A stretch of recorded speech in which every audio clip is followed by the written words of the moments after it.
So what sparked this video is all the comments I've been getting. We all have specific YouTube channels that we like to watch on YouTube on our personal time. One of mine happens to be a guy called Pitbits, and he just does races. He does simple start to finish races, and I watch it usually when I'm gardening or just sitting bored eating, And I thought to myself, LMU does look like a nice game, but it just doesn't spark my interest for some reason like other sims have. And I wonder why. We're going to try something different today, and I'm going to answer all of the comments of why I won't be playing LMU on this channel yet.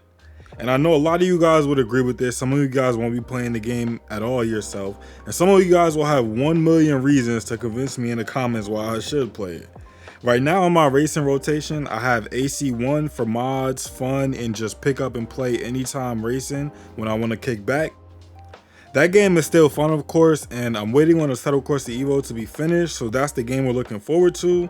Also, if I want to compete or do online races that count, we have iRacing to play on the channel now, so me personally, my sim racing rotation doesn't have enough space to throw in another game.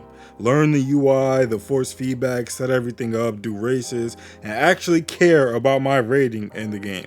I just don't think it's worth adding LMU to the rotation. It didn't spark my interest with the graphics. I don't like the rolling starts with the graph and the speed and everything they do. A little too gamey, not really my style. I love the way iRacing does it. You follow the pace car and don't pass the car in front of you. It's really simple, works really well. We never have bad starts in iRacing. I've seen a lot of people play LMU and they get black flags or penalties right off the start from the way they do the rolling starts with the graph and the speed and all of that combined. Right now, as I'm making this video, I'm watching somebody live stream LMU, and it just doesn't interest me personally. Doesn't get me excited to go race, doesn't make me want to drive with my Mozart R5. It doesn't even have a spotter. You'd have to use crew chief. The car list is very short. I'll post it here, but on top of that list being short, the track list is also very short. And there's no story mode or career mode on the 1.0 release of this game. So I guess where LMU shines is really in the multiplayer races. So now we have to get into purchase options that you have with LMU. The base game on Steam is $33 at the current moment. You can find this elsewhere for about $20, which is why I was open to purchasing the game, spending the $20 and not caring if I played it or not, but I didn't want to do so and waste my own time. No point in having a game that you're not eventually going to throw in your weekly rotation. I'm not going to play it. It's just going to sit there and I'm going to have it in my library for no reason.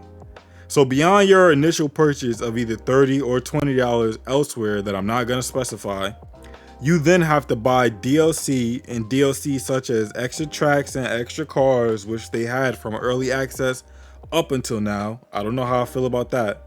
But you have to purchase DLC and purchase an online racing optional subscription. Purchase the game.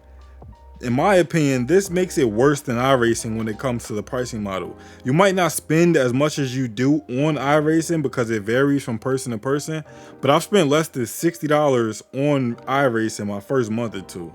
And if you want to purchase all the content in LMU right now, you have to buy the game, all the DLCs, and then maybe if you want to race in online championships or you want all the features the game has to offer, you have to subscribe monthly to LMU.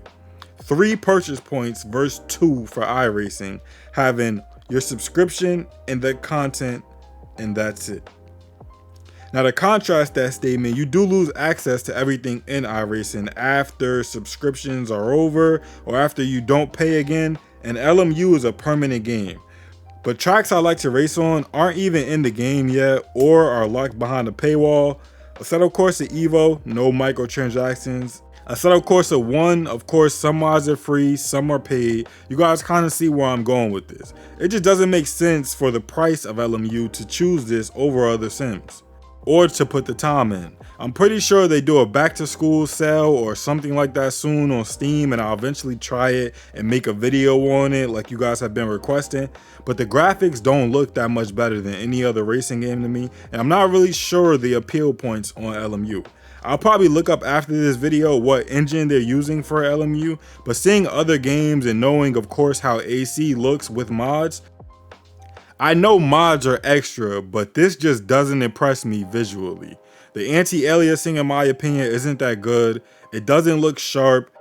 Now, I know it's more about how the game feels than how it looks, but it's 2025 and our hardware is better than ever. We all want to get the most out of our graphics cards. Many say the force feedback is one of the best things they've ever felt in LMU. They like it more than any other game. They say it's realistic and you get a lot of detail. The refresh rate is really good, which I can't comment on in this video because I haven't played the game.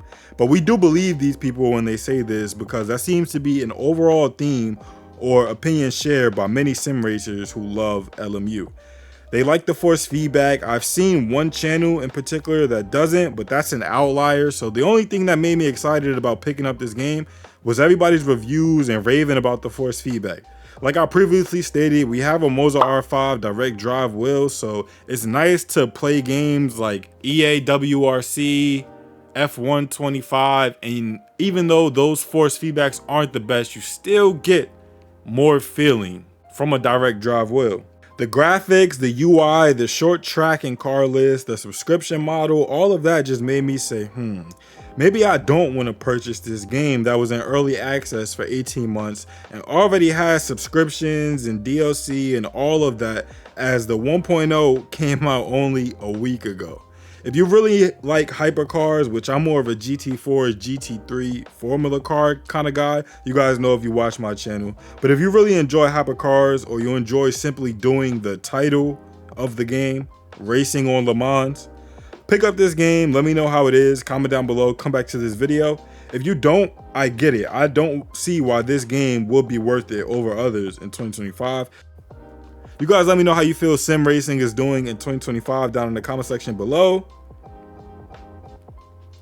Let me know how you feel about LMU. I have not played this game. This is all from me watching my favorite YouTubers play the game and what they have to say about it, looking at the content, the purchase options, the price, and everything like that. So leave your feedback down below. Let me know your favorite sim, and we'll see you next video.